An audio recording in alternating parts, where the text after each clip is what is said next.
देखिए, कांग्रेस लगातार झूठ का सहारा लेकर के लोगों के अंदर भ्रम की स्थिति पैदा करती है। किसी ने घास नहीं डाल लिया तो ये भूखिया कांग्रेस तो पड़ी है, ये जब भूखिया तो फिर तरह तरह के आरोप लगाएंगे।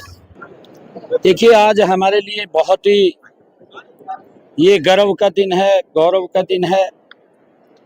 ऐसे महान व्यक्तित्व जो इस भारत के प्रथम गृह मंत्री रहे हैं और जिनकी एक बड़ी सोच कि जिन्होंने भारत की छोटी बड़ी 562 रियासतों को एकजुट करके अखंड भारत का निर्माण किया, ऐसे महान व्यक्तित्व सरदार वल्लभ भाई पटेल जी की 150वीं जयंती के अवसर के ऊपर मैं पूरे हरियाणा प्रदेश वासियों को, देशवासियों को बहुत बहुत बधाई और शुभकामनाएं देता हूं।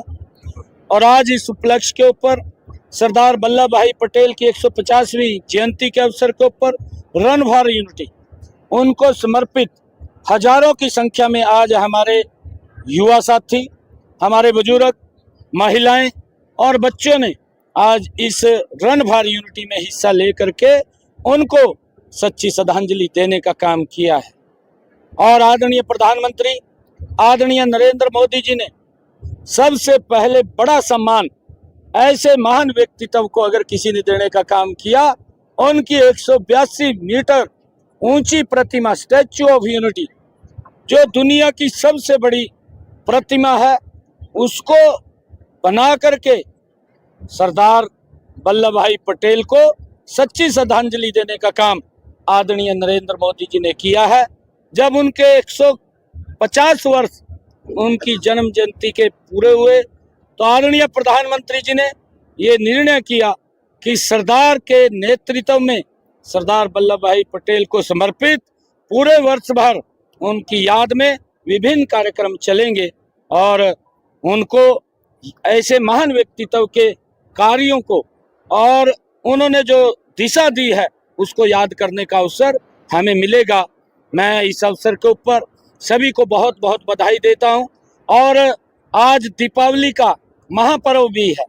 मैं सभी प्रदेशवासियों को दीपावली पर्व की भी बहुत बहुत बधाई और शुभकामनाएं देता हूं।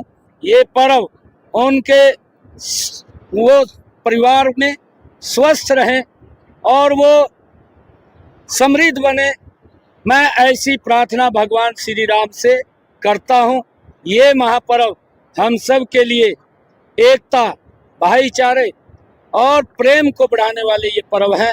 मैं सभी को इसकी बहुत बहुत शुभकामनाएं देता हूं। और कल हरियाणा दिवस भी है, भैया दूज का पर्व भी है और गोवर्धन का भी महापर्व है, छठ मैया का। मैं इसकी भी सभी को बहुत बहुत बधाई और शुभकामनाएं देता हूं। और हमारे लिए ये बड़े गर्व की बात है कि आज राष्ट्रीय एकता दिवस के रूप में हम सरदार वल्लभ भाई पटेल की जन्म जयंती को मना रहे हैं। इसकी मैं सभी को बहुत बहुत बधाई और शुभकामनाएं। किसान कह रहे थे हमारे ऊपर रेड एंट्री का पर्चा दर्ज किया गया, रेड एंट्री हमारे इस पे लिखी गई है, इसको लेकर हम किसान महापंचायत करेंगे। बाकायदा आपके निवास पर सेक्टर 5 तारीख को ऐलान किया है, संयुक्त किसान मोर्चा ने। नहीं, देखिए, सरकार का ऐसा नहीं है।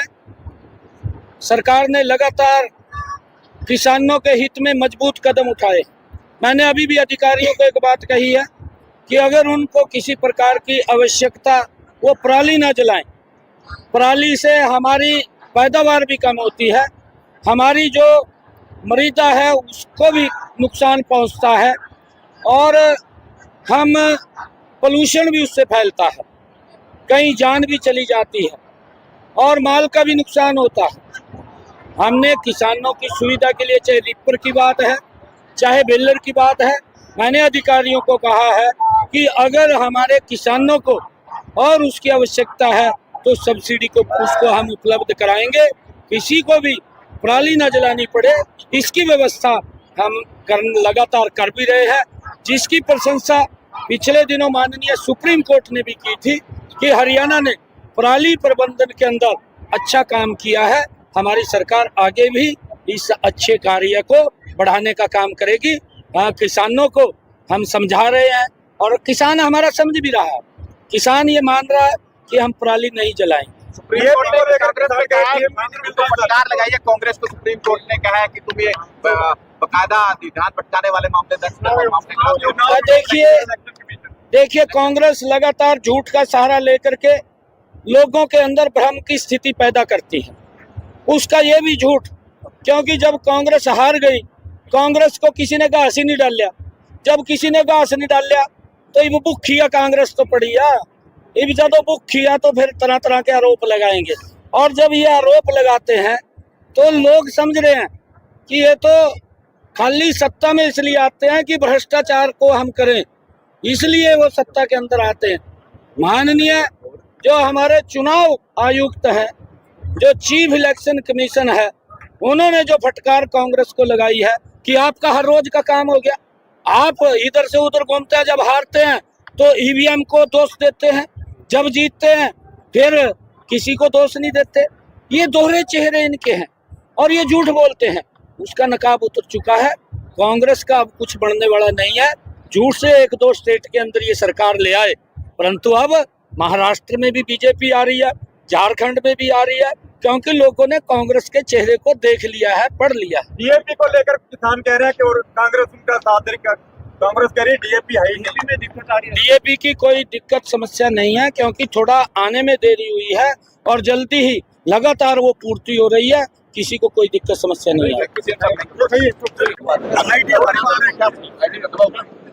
सर क्या पूरे प्रदेश स्तरीय कार्यक्रम? देखिए आज हमारे लिए बहुत ही